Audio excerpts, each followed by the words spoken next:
వెళ్దాం. అందరూ పనికి వెళ్ళి వచ్చారు. కొంచెం కళ్ళు మూతలు పడుతూ ఉంటాయి కనుక కొంచెం జాగ్రత్తగా ఒక్క అరగంట వదిలేస్తాం. కాబట్టి విషయాన్ని జ్ఞాపకం చేసుకొని శ్రద్ధతో దేవుని దీవెనలు పొందాలని చెప్పేసి మేము పూర్వక తెలియజేస్తున్నాము. ఈ సమయంలో దావగూడూరులో దేవుని పరిచయం చేస్తున్నాం. పాస్టర్ చిన్నబాబు గారు వారు వస్తుండగా ప్రతి ఒక్కరు కూడా చప్పట్లు కొట్టి ఆహ్వానిస్తున్నారు.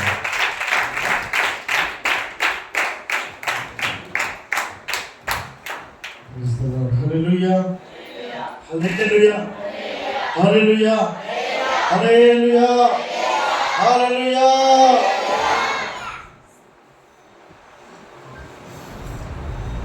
దేవుడు ఈ రాత్రికాల సమయంలో తన కృపను తన సన్నిధిని మనకు అనుగ్రహించి మనందరినీ కూడా సమకూర్చినటువంటి ఆ గొప్ప దేవునికి సమస్త ఘనత మహిమ కలుగును గాక. హల్లెలూయా హల్లెలూయా. దేవుడు ప్రత్యేకించి ఈ సంఘ క్షేమాభివృద్ధి కూడికలు గడిచినటువంటి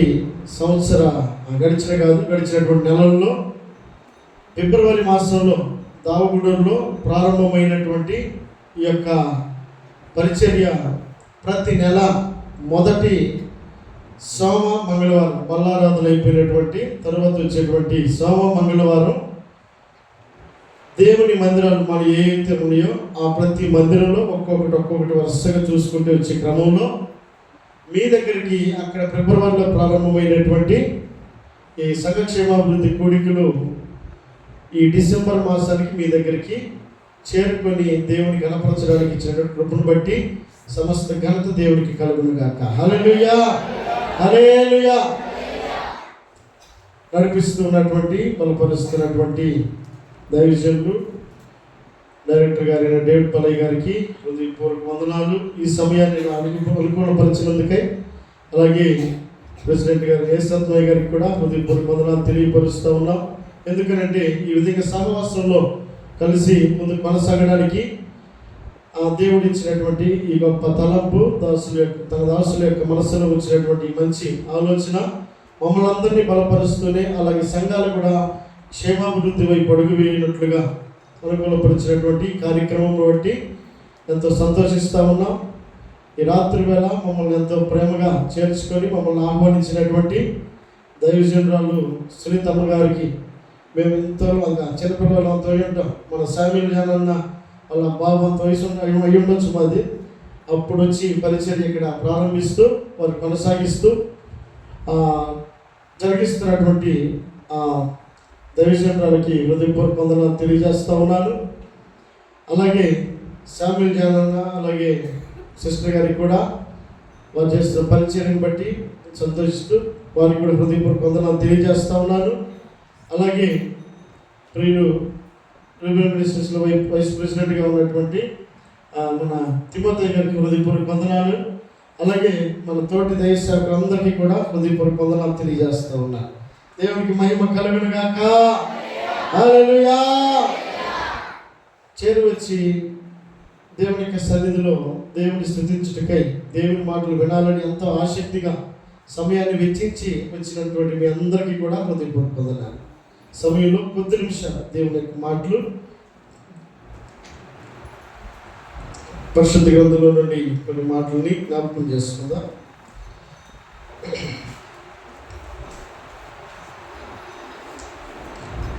లూకా రాసినటువంటి సువార్త 16వ అధ్యాయం. లూకా సువార్త 16వ అధ్యాయము 1-2 వచనాలు చదువుతున్నాను. మరియు ఆయన తన శిష్యులతో ఇట్లనెను, ఒక ధనవంతుని యొద్ద ఒక గృహ నిర్వాహకుడుండెను. వాడతని ఆస్తిని పాడు చేయుచున్నాడని అతని యొద్ద వాని మీద నేరము మోపబడగా అతడు వానిని పిలిపించి, నిన్ను గురించి నేను వినుచున్న ఈ మాట ఏమిటి? నీ గృహ నిర్వాహకత్వపు లెక్క అప్పగించుము. ఇక నీవు ఇక మీదట గృహ నిర్వాహకుడు అయి ఉండవల్ల కాదని వాడితో చెప్పాను. చాలండి.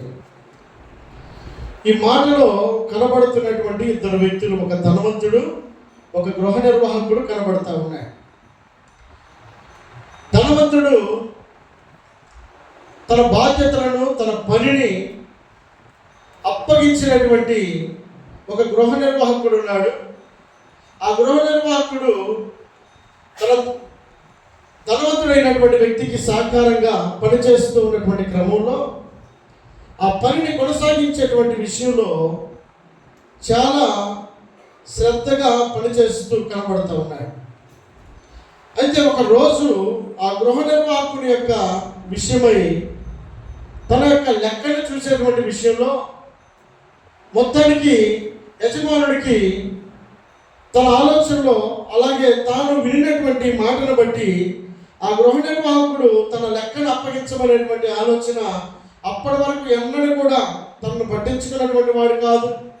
తన గురించి ఆలోచన చేసినటువంటి వ్యక్తి కాదు. తన గురించినటువంటి అంత నమ్మకంగా యజమానుడు తన మీద పెట్టుకున్నటువంటి ఆశలన్నింటినీ కూడా కొనసాగిస్తూ ఉండగా, ఒకరోజు యజమానుడికి తెలిసినటువంటి మాటను బట్టి, తెలుసుకున్నటువంటి విషయాన్ని బట్టి తన గృహ నిర్వాహకు యొక్క లెక్కను అప్పగించడానికి ఏ బాధ్యత అయితే యజమానుడు అప్పగించాడో అప్పగించబడినటువంటి పని విషయమై అడిగేటువంటి రోజు ఒక రోజు వచ్చిందట. అనుకోలే ఇలాంటి రోజు ఒక రోజు వస్తుంది, ఒక రోజు నా పని గురించి అడుగుతాడు, లేదా నేను చేస్తున్నటువంటి ఆ బాధ్యతల గురించి అడుగుతారన్నటువంటి ఆలోచన లేకుండానే చేసుకుంటూ వెళ్ళిపోతున్నటువంటి వ్యక్తిని ఒకరోజు ప్రశ్నించేటువంటి రోజు వచ్చింది. ఆ ప్రశ్నించేటువంటి రోజున తన లెక్కను అప్పగించాల్సినటువంటి పరిస్థితి వచ్చింది. లెక్క అప్పగించాల్సినటువంటి పరిస్థితి ఆ వ్యక్తికి వచ్చిన ఆ పరిస్థితిని మనం గమనిస్తూ ఉన్నప్పుడు, ఈ భూలోకంలో సర్వమానవాళ్ళని ప్రేమించినటువంటి గొప్ప దేవుడు ప్రతి ఒక్కరి పట్ల తన కనికరాన్ని చూపిస్తూ, తన కృపను అనుగ్రహిస్తూ, ఈ భూమి మీద మంచివారినే కానీ చెడ్డవారినే కానీ భూమి మీద సకల చరాచర జీవిని బ్రతికింపజేస్తూ తన రూపంలో తన పోలికలో నిర్మించుకున్నటువంటి మనిషి విషయంలో కూడా ఆయన కూడా కొంత నమ్మకాన్ని పెట్టుకున్నాడు. కొన్ని ఆలోచనలు మనిషి పట్ల కొన్ని అవగాహన కలిగి ఉన్నాడు.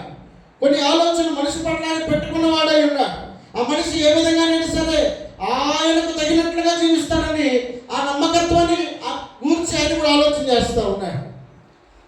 పరలోకంలో ఉన్నటువంటి దేవుడు ఈ భూలోకంలో ఉన్నటువంటి మనుషులను చూసి చూడనట్టుగా వదిలిపెడుతున్నాడని చెప్పాలని, ఎవరు కూడా ఆయన చూడట్లేదని చెప్పాలని ఏమాత్రం కూడా మనం ఆలోచించడానికి వీల్లేదు. ఎందుకనంటే 139వ కీర్తనలో సమస్తాన్ని గ్రహించినటువంటి భక్తుడైన దావీదు అంటాడు, తన యొక్క దేవుని గురించి, ఆయన గొప్పతనాన్ని గురించి మాట్లాడుతూ అంటున్న మాట ఏమిటంటే, దేవా నేను కూర్చుంటే చూస్తున్నావు, నేను నుంచుంటే చూస్తున్నావు, నా ముందు చూస్తున్నావు, నా వెనకాల చూస్తున్నావు, నేను ఆకాశంకి ఎక్కిపోదామంటే అక్కడ చూస్తున్నావు, నేను సముద్ర భూదండంలోకి వెళ్దామంటే అక్కడ చూస్తా ఉన్నావు. నీ నుంచి నేను ఎక్కడికి తప్పించుకొని వెళ్ళగలయ్యా? ఇక నా వల్ల ఏ పని కాదు. ఎందుకంటే ఆయన సమస్తాన్ని చూసేవాడు, ఆయన అన్నింటినీ గమనించేవాడు. ఆయన ఈ లోకంలో ఉన్నటువంటి మనుషులందరినీ కూడా ఆయన కళ్ళ దృష్టి చేత చూడగలిగినటువంటి దేవుడు, ఆయన గమనించగలిగినటువంటి దేవుడు. కీర్తన భాగము ఒక మాట జ్ఞాపకం చేసుకుందాం. 32వ కీర్తన భాగము 33వ కీర్తన 13వ వచనం. 33వ కీర్తన 13వ వచనంలో, యెహోవా ఆకాశముల నుండి కనిపెట్టుచున్నాడు, ఆయన నరులందరినీ దృష్టించుచున్నాడు. తానున్న నివాస స్థలములో నుండి భూలోక నివాసులందరి వైపు ఆయన చూచుచున్నాడు. ఆయన సమస్తాన్ని చూచేవాడు. ఆయన కనులకు మరుగై ఉన్నది ఏదీ లేదు. ఆయన సమస్తాన్ని గమనించగలిగిన వాడు, గ్రహించగలిగిన వాడు, చూడగలిగిన వాడు. నువ్వు ఏమి చేసినప్పటికీ ఇదిగో నేను చేస్తున్న మేలు మాత్రమే చూస్తాడు, నేను చేసే కీడు ఎవరికి తెలియదు అని చెప్పి అనుకోవచ్చు. మేలు చూసి నేను కీడు చూడాడు చాలాసార్లు మనం ఏమంటాం, కొన్నిసార్లు మనం అన్ని వాదిస్తాం, చివరికి ఏమంటామంటే అన్ని దేవుడు చూసుకుంటాడులే అని వచ్చేస్తాం. దాని అర్థం ఏంటి? ఇదిగో నువ్వు చేసేటువంటి చెడ్డ పని దేవుడు చూస్తున్నాడు అని మనం ఆలోచన చేస్తున్నాం. అంటే ఆ చెడ్డ పనిని చూస్తున్నాడన్న ఆలోచన నీలో ఉన్నప్పుడు మంచిని కూడా ఆయన చూడగలిగిన వాడు. అంటే ప్రతిదీ కూడా ఆయన కన్నులకు మరుగైనది కూడా లేదు. కాబట్టి గృహ నిర్వాహకుడు ఒకరోజు లెక్క అడిగితే యజమానికి లెక్కప్పు చెప్పాల్సినటువంటి బాధ్యత ఆ గృహ నిర్వాహకుడికి తప్పకుండా ఉంటుంది. అలాంటి పరిస్థితిని ఈ రాత్రి వేళ దేవుడు జ్ఞాపకం చేస్తున్నాడు. దేవుడు నిన్ను నన్ను మనల్ని కూడా లెక్క అడిగేటువంటి రోజు ఒక రోజు వస్తుందండి. ఈ భూమి మీద ఉన్నంత కాలం, అది 70 సంవత్సరాలు కావచ్చు, 80 సంవత్సరాలు కావచ్చు, 25 సంవత్సరాలు కావచ్చు, 30 సంవత్సరాలే కావచ్చు, నీకు ఎంతకాలం ఈ భూమి మీద ఆయుష్నిచ్చాడో, ఎంతకాలం ఈ భూమి మీద బ్రతకడానికి తన కృపను అనుగ్రహించాడు దేవుడు ఏ లెక్క పెద్ద లేకుండా ఆయన వదిలేసేవాడు కాదు. ఓరకనే దేవుని యొక్క మాటలకి ఈ రాత్రి వినిపించడం లేదు. దేవుడి యొక్క ఆలోచన, దేవుడి యొక్క ప్రేమ, దేవుడి యొక్క కనికరము నీ మీద ఉంది కనుక దేవుడు తన మాటలు తన దాసుల నాటి నుంచి నేటి వరకు దేవుని మాట ఈ భూమి మీద సర్వ మానవాళికి వినిపిస్తున్నాడు. దేవుడు నీ పట్ల ఒక బాధ్యత ఉంది కాబట్టి, నీ పట్ల ఒక ఆలోచన ఉంది కాబట్టి అందరికీ చెప్తామా? ఇప్పుడు మన బిడ్డలు ఉన్నారు, ఎట్టమ దేవుడు మనకి ఎందుకని చెప్పని అనుకుంటామా? అనుకుంటే మన బిడ్డలో చెప్పని మనం ఏ తల్లి కానీ ఎంట పెంచుతుందో నీ తల్లి అని అనుకుంటాం. ఎందుకని అని చెప్పని అంటారు. ఏది చక్కని పెంచలేకపోతే అంటే బిడ్డల విషయంలో మనం ఏమనుకుంటాం? మనం బాధ్యత తీసుకొని జాగ్రత్తగా రేపు వెళ్ళొద్దు, ఇటు వెళ్ళకూడదు, ఇటు అని చెప్పారండి చెప్పడానికి మనం ఒక అవగాహన మనకుంటే, మనుషులమైన మనమే క్రమంలో పెట్టుకోవాలని ఆలోచన చేస్తుంటే, మనం మా మనుషులను తయారు చేసినప్పుడు దేవుడు మనల్ని క్రమంలో ఉండాలని కోరుకోడా? మనం క్రమమైన మార్గంలో ఉండాలని కోరుకోడా? నిన్ను నన్ను మళ్ళందరూ కూడా క్రమమైన మార్గంలో నడిపించడానికి నాటి నుంచి దైవ సేవకులు ఈ ప్రాంతంలో, ఈ స్థలంలో, ఈ మందిరావరణంలో నిలబెట్టి కష్టమైన, శ్రమైన, బాధైన అన్ని విషయాలు తట్టుకొని ముందుకు కొనసాగడానికి పరలోకంలో ఉన్నటువంటి దేవుని ప్రేమ వారి హృదయంలో ఉంది కనుక అన్ని విషయంలో మీ ముందు దేవుని యొక్క మాటలు వివరించడానికి వారు ఇష్టపడతారు. దేవునికి మహిమ కలుగును గాక. హల్లెలూయా, హల్లెలూయా. అంటే వారికి ఇవ్వబడి దేవుని గవర్నమెంట్ జాబ్, దేవుడు నా తింటాను లక్షలు వస్తాయా, వేలకు వస్తాయా? ఏమొస్తాయండి ఇక్కడ పరిసరంలో? ఎందుకు ఇంత నమ్మకత్వం, ఇంత బాధ్యత? దేవుడితో కనెక్ట్ అయ్యి ఉన్నారు కనుక. రూపాయితో కనెక్ట్ అయ్యి ఉంటే ఇక్కడ ఎవరు ఉండరు. ఇక్కడే కాదు, మందిరాల్లో దేవుడితో కనెక్ట్ అయ్యి ఉన్నారు కనుక అన్ని విషయాలను తట్టుకొని అన్ని విషయాల్లో కూడా మీకు దేవుని మాటలు వివరించడానికి దైవ సేవకులు మీ మధ్యలో పరిచయం చేస్తున్నారు. దేవునికి మహిమ కలుగును గాక. హల్లెలూయా. అలాగే పరలోకములో ఉన్నటువంటి దేవుడు నీ పట్ల ఒక అవగాహన కలిగి ఉన్నాడండి. నిన్ను కూడా ఒక రోజు లెక్క అడుగుతాడు. ఇదిగో జనవరి మాసం ప్రారంభమైంది కదా, అప్పుడు మంచిగా కేక్ కట్ చేసుకొని హ్యాపీ న్యూ ఇయర్ అని చెప్పేవే. నాటి నుంచి ఇదిగో ఈ 11 మాసాలు ముగించావుగా, 12వ మాసాలు అడుగు పెట్టావుగా, ఎట్టకట్టు వచ్చానులే, అయిపోయిందిలే అని అనుకోవడానికి లేదు. ఈ 11 మాసాలు నువ్వేం చేసావు దేవుడు అడిగితే ఏం చెప్పగలుగుతావు? దేవుడితో ఉన్న సంబంధం ఎలా ఉంది? నీది సేవకులతో ఉన్న సంబంధం ఎలాగుంది? ఈ సంఘంతో నీ సంబంధం ఎలాగుంది? నీ తోటి వారితో నీ సంబంధం ఎలాగుంది? నీ ఇంట్లో వారితో నీ సంబంధం ఎలాగుంది? దేవుడు ఎక్కడగా మనం కూడా ఒక బాధ్యత కలిగి ప్రయాణించాల్సిన వారమై ఉన్నాం. ఎట్టగట్ట ముందుకెళ్దాం అనుకుంటే కుదరదు. దేవుడికి అవగాహనగా ఆయన ఆలోచనకు తగినట్లుగా మన ప్రయాణమై ఉండాలి, మన ఆలోచన అయి ఉండాలి, మన మార్గమై ఉండాలి, మన ఉద్దేశమై ఉండాలి, మన ఆలోచన అయి ఉండాలి. రాత్రి వాళ్ళ దేవుడు జ్ఞాపకం చేస్తున్నాడు. ఒక ధనవంతుడు బాధ్యత కలిగి తన కింద ఉన్నటువంటి పని చేసిన గృహ నిర్వాహకులు లెక్కడగడానికి అంత శ్రద్ధ చూపుతూ ఉన్నప్పుడు ఈ రాత్రి వేళ దేవుడు కూడా నేను లెక్క అడుగుతాడని ఒక ఆలోచన కలిగి ఉండాలి. దేవుడు కూడా నీ పట్ల ఒక ఆలోచన కలిగి ఉన్నాడు, నీవు గ్రహించాలి. అయ్యో నన్ను ఈ 11 మాసాల్లో నేను ఎంతవరకు దేవుడికి ఇష్టడిగా బ్రతకగలిగాను అనేటువంటి ఆలోచన కలిగిన వారమై ఉండాలి. అందుకే ప్రసంగి రాసిన రాసినటువంటి గ్రంథంలో 11వ అధ్యాయము 9-10 వచనాలు ఒక మాట చదువుదాం. ప్రసంగి గ్రంథము 11వ అధ్యాయము 9-10 వచనాలు. యవనుడా నీ యవనమందు సంతోషింపుము, నీ యవన కాలమందు నీ హృదయము సంతుష్టిగా ఉండనిమ్ము, నీ కోరిక చొప్పునను నీ దృష్టి యొక్క ఇష్టము చొప్పునను ప్రవర్తింపుము. అయితే వీటన్నిటిని బట్టి దేవుడు నిన్ను తీర్పులోనికి తెచ్చునని జ్ఞాపకం ఉంచుకో. దేవుడు అన్ని చేయడానికి స్వేచ్ఛనిచ్చాడు. ఆదాముకి స్వేచ్ఛ ఇవ్వలేదా? స్వేచ్ఛ ఇవ్వబట్టే ఆయన లేనప్పుడు ఎట్టగట్ట బతికాడు. వాళ్ళ మాట ఈయన మాట అన్నాడు. ఆయన కట్టేసినట్టయితే జాగ్రత్తగానే ఉండేవాడు. ఆయన ఫ్రీడమ్ ఇచ్చాడండి, స్వేచ్ఛనిచ్చాడు మనిషికి చేయడానికి. నువ్వు మేలు చేస్తావా, కీడు చేస్తావా? నువ్వు ఉపకారం చేస్తావా, అపకారం చేస్తావా? ఇతరులకు ఉపయోగకరంగా ఉంటావా, ఇతరులకు కీడు కలిగించే వ్యక్తిగా ఉంటావా? సమస్తాన్ని నీ చేతికి అప్పగించాడు. బాధ్యత కలిగి ప్రయాణించాల్సినటువంటి వ్యక్తిగా నీవు నేను కొనసాగాలని దేవుడు కోరుతున్నాడు. దేవుడికి మహిమ కలుగును గాక. హల్లెలూయా, హల్లెలూయా. కనుక దేవుడి వాక్యం సెలవిస్తున్న మాట ఏమిటంటే, యవనుడాని యవన కాలమందు సంతోషింపుము, నీ హృదయం సంతుష్టిగా ఉండనిమ్ము, నీ కోరిక చొప్పునను నీ దృష్టి యొక్క ఇష్టము చొప్పునను ప్రవర్తించుము.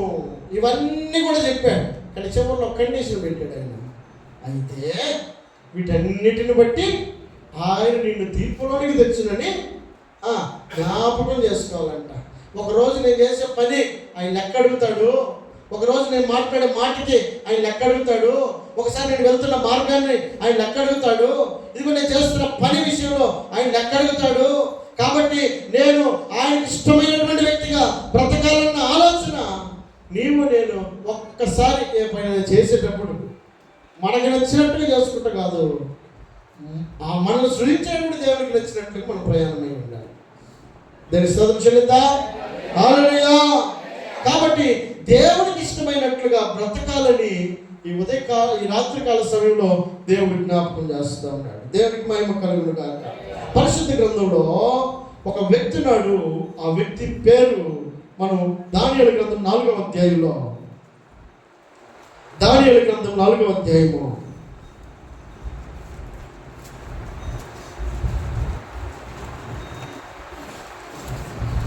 30వ వచనం. రాజు బబులోను ఈ మహావిశాల పట్టణము నా బలాధికారమును నా ప్రభావ గణతను కనపరచుటకై నా రాజధాని నగరముగా నేను కట్టించినది కాదా అని తనలో తాను అనుకునేను. రాజు నోట ఈ మాట ఉండగా చాలండి. ఏం జరుగుతుంది ఇక్కడ పరిస్థితి? దేవుడు నెబుకద్నెజరు అనేటువంటి ఒక రాజును ఎన్నుకున్నాడు. అధికారం ఇచ్చేవాడు దేవుడే, అధికారాన్ని తీసేసేవాడు కూడా దేవుడే. ఇచ్చిన ఆయనకి తీసేయడం తెలీదా? ఆడ కూర్చోబెట్టిన ఆయనకి కిందకి దించడం తెలీదా? పిల్లలు గోడ మీద కూర్చోబెట్టి అన్నం ముద్దలు పెడతా ఉంటాం. మళ్ళీ తర్వాత ఏం చేస్తాం? కసేపటికి అయిపోగానే తీసి మళ్ళీ సంఖ్య నేర్చుకుని నేర్చుకుపోతాం. అంటే కూర్చోబెట్టి అదే స్థిరమని చెప్పానని అనుకుంటేట. ఇక్కడ ఉన్నటువంటి ఈ నెబుకద్నెజరు రాజుగా ఉన్నాడు. అధికారం చేతిలో ఉన్నప్పుడు కళ్ళు నెత్తికెక్కియండి. చాలాసార్లు ఈ ఒక్కరి లెక్కలు ఏంటి అని చెప్పని అంటారు కొంతమంది. ఎందుకు? ఒకప్పుడు కళ్ళ ముందు పెరిగిన వాళ్ళే మన ముందే పెద్ద ఫోజు కొడుతున్నప్పుడు ఏమంటాం? అబ్బో ఏమి ఇక్కడ భూమి మీద నిలబెట్టలేదయ్యో అని అంటారు. అంటే మనుషుల యొక్క ప్రవర్తన ఏది? వారికి ఉన్నటువంటి అధికారమో లేకపోతే వారికి ఉన్నటువంటి ధనాన్ని బట్టో, వారికి ఉన్నటువంటి బలాన్ని బట్టో, బలగాన్ని బట్టో పైన చూస్తూ ఉంటారు. ఇక్కడ ఉన్నటువంటి నెబుకద్నెజరు అనేటువంటి రాజట తన చేతిలో ఉన్నప్పుడు అధికారం చేతిలో ఉంది కదా అని చెప్పానని ప్రతిదీ కూడా నాది నాది నాది నాది అదే దేవుడి జ్ఞాపకం చేసుకునే మనసు లేదే, దేవుడు చేశాడన్న ఆలోచన లేదే. ఒక అధికారమైన, ఒక బాధ్యత అయినా, ఒక పని అయినా, ఈ భూమి మీద బ్రతకడానికి కృపణించినటువంటి దేవుని యొక్క క్షేమము నా జీవితం పట్ల నెరవేరుతుందన్నటువంటి ఆలోచన మనం కలిగి ఉండాలండి. భక్తుడు దావీదు అంటాడు, తండ్రి దేవా, నా తల్లి గర్భం ముందు నన్ను నిర్మించిన వాడు నీవయ్యా. నా తల్లిదండ్రుల యొక్క గొప్పతనం కాదు, ఆ తల్లిదండ్రుల యొక్క గర్భంలో నిర్మించినాడు నీవు. కాబట్టి అందరూ బట్టి నేను నీ కృతజ్ఞత చెల్లిస్తున్నానని చెప్పానని ఎరిగిన దావీదు అంటాడు. ఎరగని నెబుకద్నెజరు అంటాడు, సమస్తము కళ్ళ ముందు కనబడుతున్నప్పుడు ప్రభావ ఘనత అంతా కూడా నాది అని అన్నాడు. నాది నాది అని చెప్పని అన్నాడు ఒక ధనవంతుడు. దేవుడు అన్నాడు, మరి వెర్రోడా అని చెప్పని అన్నాడు ఆ రాత్రికాల సమయంలో. నువ్వు సంపాదించిన తేడైపోతుంది, ఏమవుతుంది? చివరికైనా మాట అది. అంత మాట మనకెందుకు? అక్కడ అంటాడు నెబుకద్నెజరు, సమస్తము రాజు బబులోనును ఈ మహా విశాలపట్నమును నా బలాధికారమును నా ప్రభావ ఘనతను కనపరచుటకే నా రాజధానిగా నగరమును నేను కట్టించినది నేను కాదా అని తనలో తాను అనుకున్నాడు. గర్వముతో కూడినటువంటి మాట తనలో తాను అనుకుంటా ఉన్నాడు. ఆయన సమస్తాన్ని చూసేవాడు. గుసగుసలు తెలుసు, పక్కపక్కడం తెలుసు, ముందు తెలుసు, వెనకాల తెలుసు. దేవుడు నీతో జ్ఞాపకం చేస్తున్న మాట ఏంటంటే ఆయన సమస్తం తెలుసు. ఈయన హృదయంలో అనుకున్నాడు, బయటకు ఎవరికి ఎక్స్పోజ్ చేయాల, ఎవరికి చెప్పుకోవాలా. ఇది చూడగానే బా ఇదంతా నాకెంత ఘనతను తీసుకొస్తుంది అంటే తన పేరును ఘనపరచుకోవడానికి ఇష్టపడుతున్నాడు. ఏమంటాడు, నా ప్రభావ ఘనతను నా రాజధాని నగరంగా నేను కట్టించింది నేను కాదా అని తనలో తాను అనుకునేను. ఇది దేవుడికి ఇష్టం లేదు. గర్వపడడం దేవుడికి ఇష్టం లేదు. హెచ్చించుకోవడం దేవుడికి ఇష్టం లేదు. తను తాను తగ్గించుకునేవాడు, హెచ్చించేవాడు ఆయనే, హెచ్చించేది ఆయనే. కానీ ఇది నా వల్ల కలిగింది అనుకుంటే మాత్రం ఆయన ఊరుకోడు. దేవా నీవిచ్చేవాడు అని చెప్పారంటే దావీదుని కనపరిచినట్టుగా కనపరచగలుగుతాడు. దావీదు అంటాడు, గొర్రెల దొడ్డిలో ఉన్న నన్ను సింహాసనం మీద కూర్చోబెట్టింది నీవయ్యా అని అంటాడు 78 కీర్తన చివరిలో. అంటే దేవుడు ఎరిగినటువంటి బిడ్డలు దేవుని కనపరచడానికి ఇష్టపడాలి, దేవుని హెచ్చించడానికి ఇష్టపడాలి. మన గొప్పతనాన్ని మన ఆలోచనలో మనం ఎక్స్పోజ్ చేయడానికి అది దేవునికి ఇష్టం లేదు. ఇక్కడున్న నెబుకద్నెజరు తన యొక్క ఆలోచన ఎక్స్పోజ్ చేసుకున్నాడు. తన మనసులో తను అనుకుంటా ఉన్నాడు. అనుకున్నటువంటి మాటలు ఆయన గమనించి ఆయన అసలు మింగుడు పడ్డా. వీడు నేను చెప్పింది నేను చెప్పించి కూర్చోబెట్టింది నేను. మనసులో ఎంత గర్వపడతాడు, ఎంతైతే ఇంతసేపు కూడా ఉంచకూడదు అని అనుకున్న తర్వాత వచ్చినలోనే వెంటనే వెంటనే ఏమంటాడు, రాజు నోట ఈ మాట ఉండగా ఆకాశం నుండి ఒక శబ్దం వచ్చెను. ఏదనగా రాజుకు నెబుకద్నెజరు, ఇదే నీకు ప్రకటన, రాజ్యము నీ వద్ద నుండి తొలగిపోయింది. అంత అవసరమా? దేవుడు ఇచ్చినటువంటి దేవుని కనపరిచేటువంటి మనసు లేనటువంటి నెబుకద్నెజరు అప్పటి వరకు ఎంత గొప్పవాడైతే ఏమిటి, ఎంత పేరు పొందితే ఏమిటి, అనేకుల చేత ఎంత మెప్పు పొందితే ఏమిటి, ఇవ్వాల్సిన దేవునికి ఘనతనివ్వనటువంటి నెబుకద్నెజరు రాత్రి దేవుడు విసర్జించాడండి, త్రో చేశాడు. లెక్క చూద్దామని చెప్పని లెక్కలో ఎవడొక్క మార్కుని వేద్దామని చెప్పనని దేవుడు చూశాడు. సరే కనీసం కనిపిద్దాంలే, ఒక్క మార్క్ వేసాడు పాస్ చేద్దామని చెప్పని అనుకుంటే పాస్ అవడానికి అసలు మార్కులు అక్కడ వేయడానికి అవకాశం లేదు. లెక్క చూసినప్పుడు తేలిపోయాడు, తీసి అవతలేశాడు. ఆయన ఇచ్చినటువంటి అధికారమును, ఇచ్చినటువంటి ఆధిక్యతను దేవుడికి మహిమకరంగా కొనసాగించాలి. దేవుడు ఈ భూమి మీద నీవు నేను మనమందరూ కూడా సజీవులు ఎక్కడ ఉన్నామనంటే ఆయన కృప కాదా? మరి దేవుడికి అవకాశం ఇచ్చేటువంటి సమయం మనకు దొరకదు.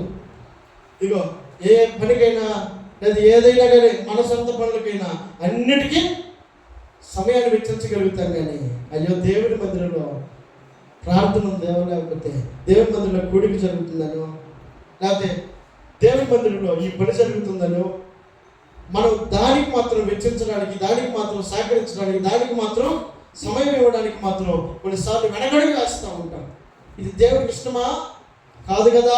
నెబుకద్నెజరు అంతటి వాడిని, అంతటి వ్యక్తిని తృణీకరించాడు దేవుడు, త్రోసివేశాడు. మొదటి వచనంలో గర్వపడినటువంటి ఆ నెబుకద్నెజరుని త్రోసి పక్కనేశాడు. ఆ తర్వాత ఎక్కినటువంటి వ్యక్తి ఎవరో 5వ అధ్యాయంలో ఒక మాట చదువుదాం. అక్కడే 4వ అధ్యాయంలో నెబుకద్నెజరు ఉన్నాడు. 5వ వచనంలోకి వచ్చి బెల్షస్సర్కి బెల్షస్సర్ ఉన్నాడు. ఇప్పుడు ఎవరైనా సరే వాడిని చూసి నేర్చుకో అని చెప్పని అంటారుగా. ముందున్నటువంటి వ్యక్తి అతను చూడు ఎట్టగా అంటే మేలుకరమైనదైతే మేలుకరంగానే వాడిని చూసి నేర్చుకోమనొచ్చు. మేలుకరంగా కానప్పుడు ఏం చేయాలి? ఇదిగో అలాగా నీవు ఉండొద్దు. ముందున్న చూసేది సరే, ముందున్నటువంటి వ్యక్తిని చూసేది సరే, ముందున్నటువంటి ఆ రాజుని చూసేది సరే. రాజు అంటే అనేకులు కనబడేటువంటి వ్యక్తే కదా, అనేకులు ఎక్స్పోజ్ అయ్యేటువంటి వ్యక్తే, అనేకులు తెలియపరచబడేటువంటి వ్యక్తి, మరుగైనటువంటి వ్యక్తి కాదు. నెబుకద్నెజరు తర్వాత వచ్చినటువంటి బెల్షస్సర్ అనేటువంటి రాజు ఇది నాకంటే ముందుగా ఉన్నటువంటి వ్యక్తి తన యొక్క జీవితం ఎలాగుందో, తన ప్రయాణం ఎలాగుందో, తన నడవడిక ఎలాగుందో తెలిసి నేర్చుకోవాల్సినటువంటి వ్యక్తిగా ఈ బెల్షస్సర్ ఉండాల్సి ఉంటే నిర్లక్ష్య స్వభావము తనలో మనం అక్కడ చూస్తాం. ఎంత గర్వంతో కూడినటువంటి ప్రవర్తన తను ప్రవర్తించాడు. చదువు అక్కడ 5వ వచనం, మొదటి వచనంలో. రాజు బెల్షస్సరు తన అధిపతులతో 1000 మందికి గొప్ప విందు చేయించి ఆ 1000 మందితో కలుసుకొని ద్రాక్షరసము తాగుచుండెను. బెల్షస్సరు ద్రాక్షరసము త్రాగుచుండగా తాను తన అధిపతులను, తన రాణులను, తన ఉపపత్నులను వాటిలో ద్రాక్షరసము పోసి త్రాగునట్లు తన తండ్రి యగు నెబుకద్నెజరు ఆ యెరూషలేములోని ఆలయంలో నుండి తెచ్చినటువంటి అక్కడ జాగ్రత్తగా యెరూషలేములో ఉన్నటువంటి తెచ్చిన బంగారు వెండి పాత్రలను తెమ్మని ఆజ్ఞ ఇచ్చెను. అందుకు వారు యెరూషలేములోని దేవుని నివాసముకు ఆలయంలో నుండి తీసుకున్న సువర్ణోపకరణములను తెచ్చి ఉంచగా రాజును, అతని అధిపతులను, అతని రాణులను, అతని ఉపపత్నులను వాటిలో ద్రాక్షరసము పోసి త్రాగిరి. చాలండి. ఏం చేశారు?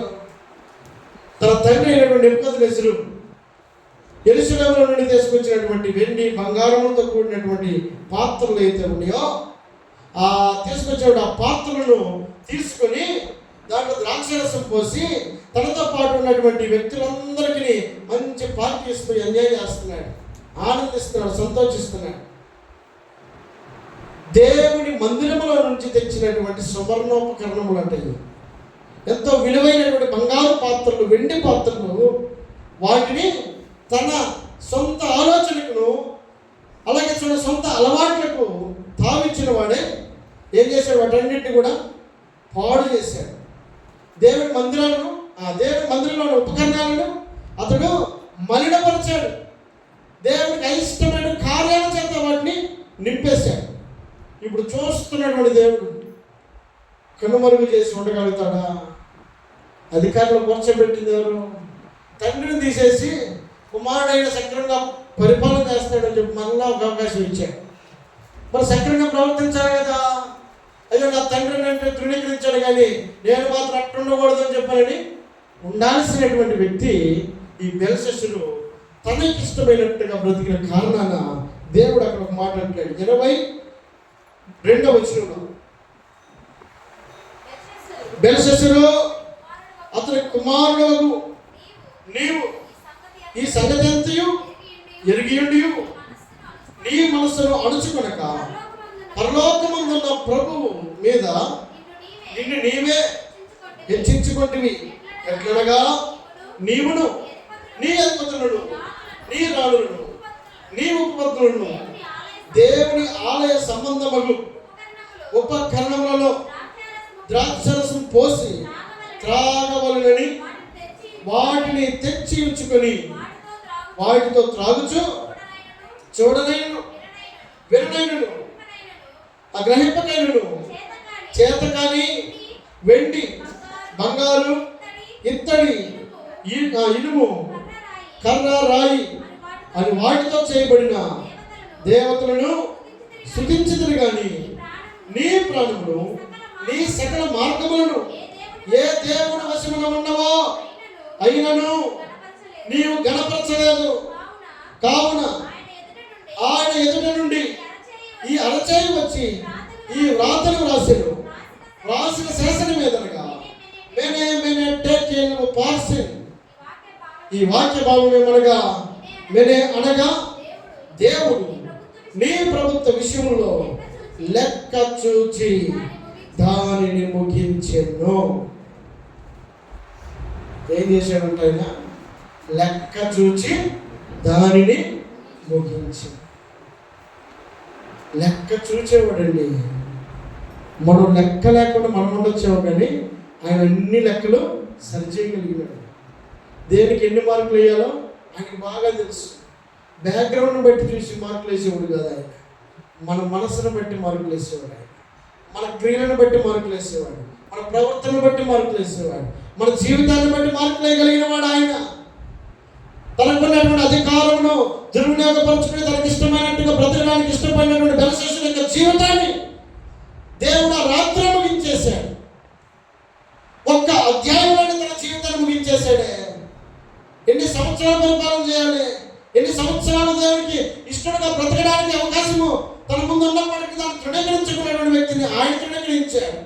దేవుని బట్టి సెలవిస్తాను, నన్ను గణపరిచేవారు నేను గణపరుస్తాను, నన్ను తృణీకరించేవారు నేను తృణీకరిస్తాను. అతను నన్ను ప్రేమించుతున్నాడు, నేను అతన్ని తప్పిస్తాను అంటాడు ఆయన. మనం చేసే పని మంచిదైనప్పుడు ఆయన కూడా మన జీవితంలో మంచిగా చేస్తాడు. మనం చేసే మంచి పని మన జీవితంలో ఆశీర్వాదకరంగా ఉంటుంది. మనం చేసేటువంటి మంచి మనకు దీవెనకరంగా ఉంటుంది. మనం చేసే మంచి మన కుటుంబాలకు ఆశీర్వాదకరంగా ఉంటుంది. ఈ రాత్రి దేవుడు జ్ఞాపకం చేస్తున్నాడు. ఆయన సమస్తాన్ని చూసేటువంటి దేవుడు, ఆయన సమస్తాన్ని గమనించేటువంటి దేవుడు. ఆయన కనుదృష్టిలో నీవు ఉన్నావు, ఆయన ఆలోచనలో నీవు ఉన్నావు, ఆయన గమనంలో నీవు ఉన్నావు, ఆయన యొక్క తలంపులో నీవు ఉన్నావు కనుక ఆయన పోలికలో నిన్ను చేసుకున్నాడండి. ఆయన లాగుండాలని కోరుకున్నాడు. మనకు నచ్చినట్టుగా బ్రతకడం కాదు, మన సృష్టించిన దేవునికి నచ్చినట్టుగా మన జీవితాలు ఉండాలి. దేవునికి మహిమ కలుగును గాక. హల్లెలూయా. దేవుని రాత్రి జ్ఞాపకం చేస్తున్నాడు మాట. ఇదిగో బెల్షస్సరు యొక్క జీవితమున రాత్రి దేవుడు లెక్క చూసి ముగించెను. ఆ ముగించినప్పుడు ఏ మాత్రం కూడా అతడు పొందుకున్నటువంటి ఆశీర్వాదం లేదు, పొందుకున్న మేలు లేదు. తన తండ్రి అయినటువంటి వ్యక్తి కూడా ఏమాత్రం కూడా నెబుకద్నెజరు పొందిన మేలు కూడా లేదు. దేవుడు ఈ రాత్రి వేళ దేవుడు జ్ఞాపకం చేస్తున్నాడు. ఒక్కసారి మనం గమనంలోకి తీసుకోగలిగితే బెల్షస్సరట యెరూషలేములో ఉన్నటువంటి ఉపకరణములను, అంటే దేవుని మందిరములో ఉన్నటువంటి ఉపకరణములను ఉపయోగించాల్సిన రీతిలో ఉపయోగించకుండా తనకిష్టమైనట్టుగా ఉపయోగించి, దేవునికి అయిష్టమైనట్టుగా ఉపయోగించి పాడు చేస్తే దేవుని యొక్క లెక్కలో బెల్షస్సరు తృణీకరించబడ్డాడు. ఈ రాత్రి మనం జ్ఞాపకం చేసుకుంటే దేవుడు అంటాడు, నీ హృదయమే దేవుని ఆలయం అంటండి. హృదయం అంట మోసకరమైందే. మనం గమనించుకోవాలి. అప్పుడప్పుడు మనం మోసం చేసింది, అప్పుడప్పుడు మనల్ని తప్పుద్రాలు నడిపించడానికి అది మనం నడిపిస్తూ ఉంటుంది. అది చెప్పినట్టు మనం చేయడం కాదు, ఇది కరెక్టా కాదని చెప్పి మనం కూడా ఒకసారి ఆలోచన చేసుకోవాలి. అందుకే దావీదైన భక్తుడు అంటాడు, నా ప్రాణమా నా అంతరంగంలో ఉన్నటువంటి సమస్తమా యెహోవాను చెప్పుకుంటున్నాడు. ఎప్పుడు పడితే అప్పుడప్పుడు తప్పుదారులో దావీదును నడిపించడానికి ప్రయత్నం చేస్తాను ఏం చెప్పారని దావీదు అనుకున్నాడు. కానీ అటు కాదని చెప్పి రాంగుడు చూపిస్తాను ఏం చెప్పారని తన అంతరంగంతో చెప్పుకుంటాడు. నా ప్రాణమైన అంతరంగం సమస్తమా యెహోవాను సన్నిధించని చెప్పని అంటాడు. అటు ఇటు బాటం కాదు. దేవుని సన్నిధించాలి, దేవునికి అవకాశం ఇవ్వాలి, దేవునికి మాటకు విలువనివ్వాలి, దేవుని మాటను మన హృదయంలోకి తీసుకునే వారమై ఉండాలి. మన హృదయం దేవుని యొక్క ఆలయమై ఉంటే ఆ ఆలయంలో ఎవరుండాలి? దేవునికి అవకాశం ఇవ్వాలండి. మనకు నచ్చిన ఆలోచనలకు కాదు, మనకు నచ్చిన తలంపులకు కాదు, మనకు నచ్చినటువంటి క్రియలకు కాదు మనం అవకాశం ఇవ్వాల్సింది. దేవుడు ఉండాల్సిన స్థలంలో దేవుడు ఉంచాలి. అప్పుడు మనం ఆశీర్వాదకరంగా ఉంటాం, అప్పుడు మనం దీవెనకరంగా ఉంటాం, అప్పుడు మనం మేలుకరంగా ఉంటాం. దేవునికి ఇవ్వాల్సినటువంటి స్థానంలో దేవునికి ఇవ్వకుండా మనకు నచ్చినట్టుగా అన్ని తీసుకొచ్చి లోపల పెట్టుకుంటే దేవుడు అంటాడు, ఏమంటాడు? దేవుని మాటలో ఒక మాట జ్ఞాపకం చేసుకుంటే, ఒకడట సమస్తమును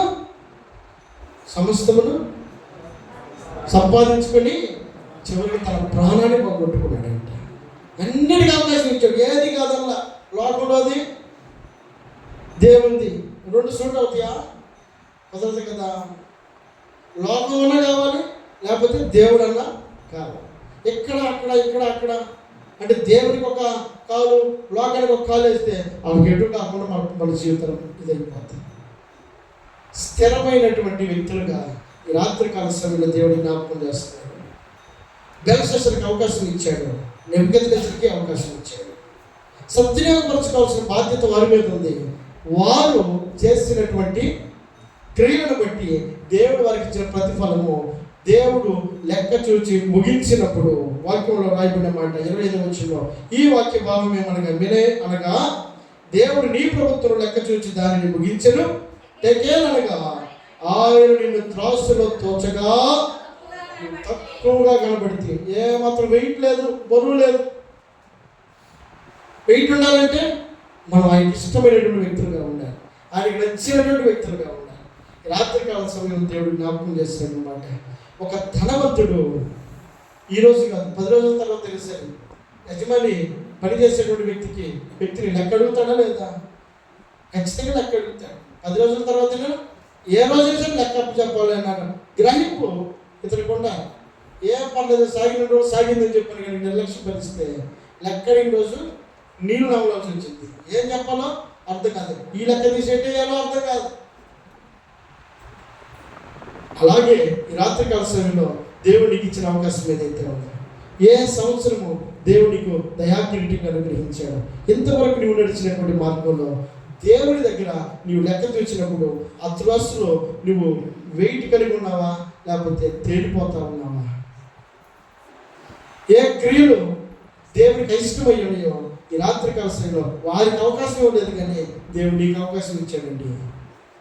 నీకు ఇచ్చిన అవకాశములను బట్టి ఈ రాత్రికాల సమయంలో నువ్వు నిర్ణయించుకోగలిగితే, నువ్వు ఆలోచన చేయగలిగితే, దేవుని యొక్క సంఘము, దేవుని యొక్క సన్నిధి, దేవుని యొక్క సేవకులు, దేవుని యొక్క మందిరం ఎంత గొప్ప ధన్యత అండి.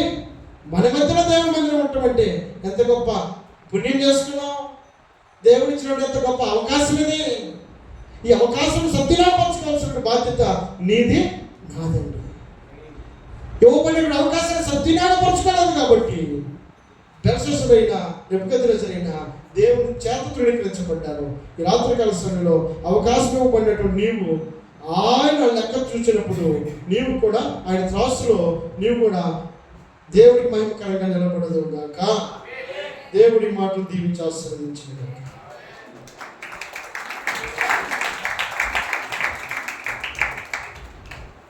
Praise the Lord. హల్లెలూయా, హల్లెలూయా.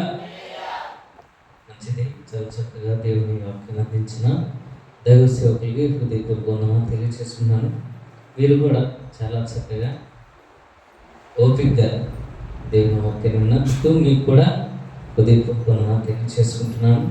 ఈ సమయంలో మన మధ్యలో కట్టుబడి పడలంలో దేవుని పరిచయం చేస్తున్న జగనయ్య గారు ఉన్నారు. క్లుప్తంగా ప్రార్థన చేస్తారు. తలవచ్చి ప్రార్థన చేసుకున్నాం. పరిశుద్ధ ప్రేమ గల తండ్రి, కృపల దేవ, మహోన్నతుని నామం పెట్టి వేలాది వందనాలు అయ్యా. ఇద్దరు దైవ సేవకులు రాజపోతుంది, మాకు కావాల్సిన వర్తమానం అందించి మాకు వేలాది వందనాలు తండ్రి. ఆ వర్తమానంలో ఏదైతే రజపోతుంది మాకు అవసరమో మా జీవితానికి రజపోతుంది, నీ రాజ్యం మేము స్థిరపరచడానికి రజపోతుంది అయ్యా. మా హృదయంలో మారు మనసు పొందటకు రజపోతుంది. ఆ కావాల్సిన వర్తమానంలో మేము సరిచేయబడి రజపోతుంది. నీ రాజ్యం కోసం పోరాటకు దయచేయం. ఒక స్థిరమైన పునాది వలె మేము ఉండుకు సహాయం దయచేయం. ఇక్కడ ఉన్న ప్రతి బిడ్డను జ్ఞాపకం చేసుకుంటున్నారు, వారు స్థిరమైనగా కట్టబట్టుకు సహాయం దయచేయం. చెప్పిన వాళ్ళతో దేవస్థానం జ్ఞాపకం చేసుకున్నాం. వారు ఇంకా పరిచయం, ఇంకా బలంగా వాడబట్టుకు సహాయం దయచేయం. రేపు జరగబోతున్న వాటిలో మీరు తోడు నడిపించినాము. మీరే మహిమను తప్పుకొని అతను యేసు క్రీస్తు నామమున మిక్కిలి వేడుకొంచున్నాము తండ్రి.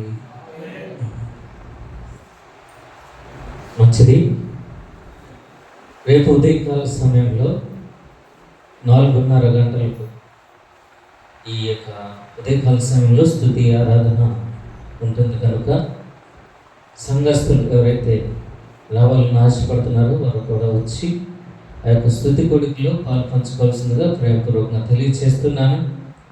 అదేవిధంగా 10:30 గంటలకు ఈ సంఘంలో దైవ సేవకురాలు డైరెక్టర్ గారైన డేవిడ్ పాలయ్య గారి యొక్క సతీమణి ప్రశాంతం గారు కూడా వస్తున్నారు. వారు స్త్రీల గురించి వారు ప్రత్యేకంగా ఉపదేశిస్తారు కనుక స్త్రీల కూడిక జరుగుతుంది.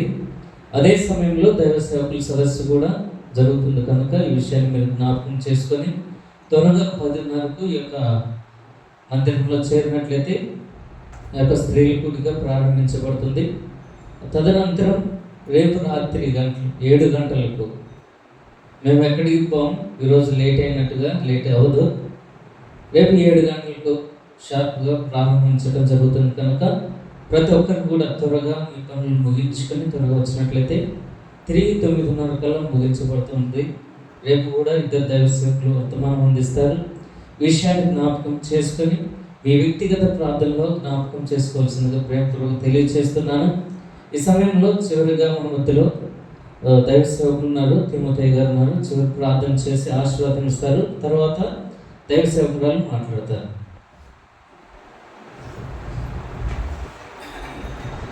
ప్రార్థన చేసుకుందాం. అందరూ కూడా దయచేసి మోకరించండి. అందరూ కూడా మోకరించండి, కళ్ళు ముచ్చుకోండి. ఒకసారి దైవ సేవకులు ఇరువురు కూడా దేవుని ఆత్మచేత నింపబడి గొప్ప సందేశాన్ని ఈ రాత్రి ప్రియులరా మరి సంఘ క్షేమ అభివృద్ధి కొరకు మరి స్తోత్రం ప్రియులరా మరి గొప్ప సందేశాన్ని ఇరువురు సేవకులు అందించున్నారు. మనం ఏదో ఒక రోజు లెక్క చెప్పవలసిన అవసరం ఉంది. ఆ రోజు దేవుని దగ్గర మనం న్యాయముగా యథార్థంగా లెక్క చెప్పేటువంటి పరిస్థితులలో మనకు న్యాయమనే త్రాసులు ఖచ్చితంగా ఉండాలనేటువంటిది దేవుని లేఖనాలు మనకు తెలియజేయబడుతున్నాయి. కాబట్టి ప్రభువా యేసయ్య, ఇంతవరకు నేను లెక్క అంటే నాకు తెలియదు ప్రభువా, ఏదో జీవించానంటే జీవించాను. కాబట్టి ఈ రోజున సేవకుల ద్వారా విన్న మాటలు బట్టి మా హృదయాలు కదిలించబడ్డాయి తండ్రి. కాబట్టి నీకోసమే బ్రతుకుతానయ్యా, నీకోసమే జీవిస్తాను ప్రభువా అని ప్రభు దగ్గర మీరు తీర్మానం చేసుకోండి. తప్పకుండా ఒక దినాన దేవుడు మిమ్మల్ని ఉన్నతమైనటువంటి స్థితిలో నిలబెట్టి మీ కుటుంబాలను మీ బిడ్డలను దేవుడు దీవిస్తాడు. ప్రార్థన చేసుకుందాం. మమ్మల్ని మిక్కిలిగా ఆశీర్వదించిన మా ప్రియ పరలోక తండ్రి, మా యేసు ప్రభువా మీకు వందనాలు స్తోత్రము చెల్లిస్తూ ఉంటున్నాయన. దేవానికి స్తోత్రము చెల్లిస్తుంటున్నాము. మా ప్రభువానికి వందనాలు. మా ప్రభు దైవజనురాలు మరి శ్రీత అమ్మగారు బట్టి మీకు స్తోత్రాలు. ఈడ పరిచర్య ప్రభు బిడ్డ చేస్తుండగా నాయన బలముగా మీరు వాడుకోమని కూడా ప్రార్థిస్తున్నాం ప్రభు. నీ స్తోత్రంలో తండ్రి నీకు వందనాలు అయ్యా, నీకే స్తోత్రం చెల్లిస్తుంటున్నాం ప్రభు. నీకు వందనాలు. ఇంత ఘనంగా ఆశ్చర్యకరంగా మీరు ప్రభు తండ్రి దినము ప్రభు పరిసరీని మీరు కొనసాగించినందుకు మీ స్తోత్రం చెల్లిస్తూ ఉంటున్నాం ప్రభు. నీకు వందనాలు అయ్యా, నీకు స్తోత్రము తల్లి కూడా వచ్చినటువంటి మరి బిడ్డలందరూ కూడా మీరు బలపరచండి, మీరు కృప చూపండి. మీ కృపా సన్నిధి బిడ్డలకు తోడుగా వచ్చమని ప్రార్థిస్తున్నాం ప్రభు. నీకు వందనాలు అయ్యా, నీకే స్తోత్రం. వాక్యం అందించిన దాసును కూడా మీరు బలపరచండి అయ్యా. నీకే స్తోత్రం చెల్లిస్తున్నాము నాయన. నీవే కృపా సత్య సంపూర్ణ ప్రభువానికి స్తోత్రంలో తండ్రి. అయ్యా నా దేవానికి స్తోత్రములు తండ్రి. మా ప్రభువానికి వందనాలు. యేసయ్యానికి స్తోత్రములు. ప్రతి బిడ్డలు నీ యొక్క స్తోత్రం బ్లెస్సింగ్ ఇవ్వడమని ప్రార్థిస్తున్నాం. గొప్ప దీవెని ఇవ్వమని ప్రార్థిస్తున్నాం. బిడ్డలు ఆశీర్వదించమని కూడా ప్రార్థిస్తున్నాం ప్రభువాని స్తోత్రంలోనైనా. ఇదిగో తండ్రి రాత్రికాల దీవెన ఆశీర్వాదాలు కూడా ఇచ్చినటువంటి బిడ్డలకు, సంఘ పాస్టర్లకు, సేవకులకు, ప్రతి ఒక్కరికి నా ప్రభు మీరు తోడై ఉండమని ప్రార్థిస్తూ మా ప్రియ కుమారుడైన యేసుక్రీస్తు నామములో అడిగి వేడుకుంటున్న మా పరమ తండ్రి ఆమేన్. పరమ తండ్రి అయిన దేవుని ప్రేమ, మన ప్రభు అయినటువంటి యేసుక్రీస్తుల వారి కృప ఇప్పుడు ఎల్లప్పుడూ లోకములో పరిశుద్ధులకు కూడా మనకి అందరికీ విశేషముగా ఈ రాత్రి వాక్యం అందించినటువంటి దాసులకును, కూడున్న సంఘ బిడ్డలకును, స్థానిక సంఘ కాపరి అమ్మగారికి వారి పరిశుద్ధికి నిత్యము దేవుడు తోడై ఉండి బలపరచబడునగాక, బలపరచబడునగాక. మంచిది. ప్రేమ దేవుడులారా, ప్రార్థించిన రీతిగా మరి ఈ రాత్రి మొదటి రాత్రి మరి సంఘక్షేమాభివృద్ధి కూడిక ఈ రాత్రి ముగించబడ్డది. ఈ రాత్రి మీ అందరూ కూడా మరి ఎంత అలసిపోయినా మీ అందరూ కూడా ఈ కూటానికి వచ్చినందుకు మీ అందరికీ హృదయపూర్వకమైన వందనాలు చెల్లిస్తున్నా. మరి ముఖ్యంగా మన అరువుగారి మినిస్ట్రీ డైరెక్టర్ గారు డేవిడ్ పాల్ గారికి, అలాగనే ప్రెసిడెంట్ గారైన వేసరత్నమయ్య గారికి వారి రోజు రాలేదు, రేపు దినాన వారు వస్తారు. మరి రేపు దినాన మనతో ఉంటారు సేవకులు, పాస్టర్ గారు అందరూ కూడా రేపు దినాన ఉంటారు. మరి ఈ దినాన వచ్చినటువంటి దైవ సేవకులు, నాతోటి దైవ సేవకులైన ప్రతి ఒక్కరికి కూడా నా హృదయపూర్వకమైన వందనాలు చెల్లిస్తున్నాను. ఇదే మొదటిగా వాక్యం చెప్పిన పాస్టర్ గారు, చిరుగులపాడులో మరి పనిచేస్తున్న పాస్టర్ గారు రవీంద్ర పాస్టర్ గారు అక్సర్కి వచ్చి మొదటి రాత్రి వర్తమానం ఇచ్చారు. రెండవ వర్తమానం మన ప్రియులు యేసరత్నమయ్య గారి యొక్క కుమారులు మరి చిన్నబాబు పాస్టర్ గారు ట్రైనింగ్ ఇచ్చిన తర్వాత మరి మొట్టమొదట మనమే ఈ ప్రాంతానికి కొత్తపాలెమే శామ్యూయల్ జాన్ పాస్టర్ గారు పేపర్లో వేసి మొట్టమొదట ఆహ్వానించారు. ఆ పాస్టర్ గారు ఆ రోజు వాక్యం చెప్పారు. మరి ఈరోజు లెక్కల గురించి ప్రత్యేకమైనటువంటి వర్తమానం చెప్పినందుకు పాస్టర్ గారికి ప్రత్యేకమైన వందనాలు తెలియజేస్తాను. కనుక మరి మొట్టమొదట మనం ఆహ్వానించాం. ఈరోజు రావడం వారి సంతోషం. మంచి వర్తమానం ఇరువురు కూడా దేవుని సేవకులు పంచుకున్నారు, మనతో మాట్లాడారు. రేపు కాలం మరి అధ్యక్షులు వారు చెప్పినట్లుగా మరి వారు చెప్పిన విషయాలు నేను కూడా మీతో చెప్తున్నాను. మరి రేపు 10:30 గంటలకి మరి డేవిడ్ పలయ్య గారి యొక్క సతీమణి గారు మరి ప్రశాంతమ్మ గారు మరి ప్రశాంతి పాల్ గారు మరి వారు దేవుని వాక్యాన్ని అందిస్తారు స్త్రీల కూటంలో. మరి మీ అందరూ కూడా రేపు దినాన మంచి పనులు మీకు మరి కనుక రేపు ఒక్కరోజు సెలవు పెట్టుకునే పని కొరకు స్త్రీలకు మందిరంలో జరుగుతుంది. మరి దైవ సేవకుల యొక్క సదస్సు కూడా ఉంది. మరి దైవ సేవకులు ప్రత్యేకంగా ఒక చోట కోరుకుంటారు. ఆ సేవకులు దైవ సేవకుల కొడుకులో ఎవరు కూడా ప్రవేశించడానికి వీల్లేదు. సంఘస్థులు మరి పురుషులు కానీ స్త్రీలు కానీ యవనస్తులు కానీ ఎవ్వరు కూడా మరి దైవ సేవకుల కొడుకులు పాలు పొందడానికి లేదు. స్త్రీల కొట్టలో మాత్రం స్త్రీలు మరి వినగలిగిన పురుషులు ఎవరైనా కానీ రావచ్చు. స్త్రీలు కూడికే కాబట్టి మందిరంలో జరుగుతుంది. అందరూ కూడా పాలు పొందాలని ప్రభు పేరున మీకు తెలియజేస్తున్నా. కనుక మీరు వంట పరిచయం చేస్తున్నారు, సావుకులకు మంచి మంచి విందు చేస్తున్నారు, రైటే. మరి అవన్నీ చేసే ముందు మరి మీకు సేవకులు చక్కని క్రమాన్ని నేర్పారు. మరి మనకి 7:30కే ప్రారంభించబడుతుంది. అందరం మనం ముందే వస్తాం, ముందుగానే సిద్ధపడి ప్రార్థన చేయమని మంచి విషయాలు మనతో మాట్లాడుతున్నారు.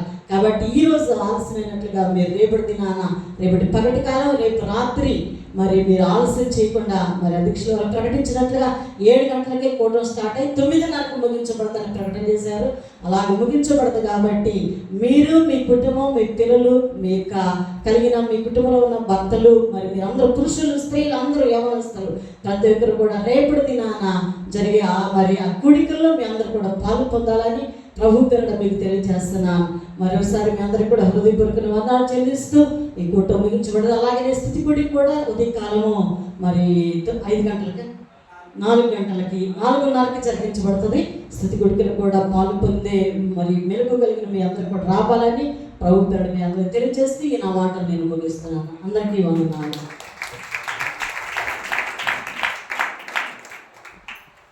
సెలవు తీసుకున్నాడు, లేచి ప్రార్థన చేయించుకున్నాడు. పాస్టర్ గారు ఉన్నారు, ప్రార్థన చేయించుకోండి. మరి దూరం నుండి వచ్చిన వారు సేవకుల వరకు భోజనం సిద్ధపరిచి అందరూ కూడా భోజనం చేసి వెళ్ళాలని ప్రభు గారిని మీకు తెలియజేస్తాను.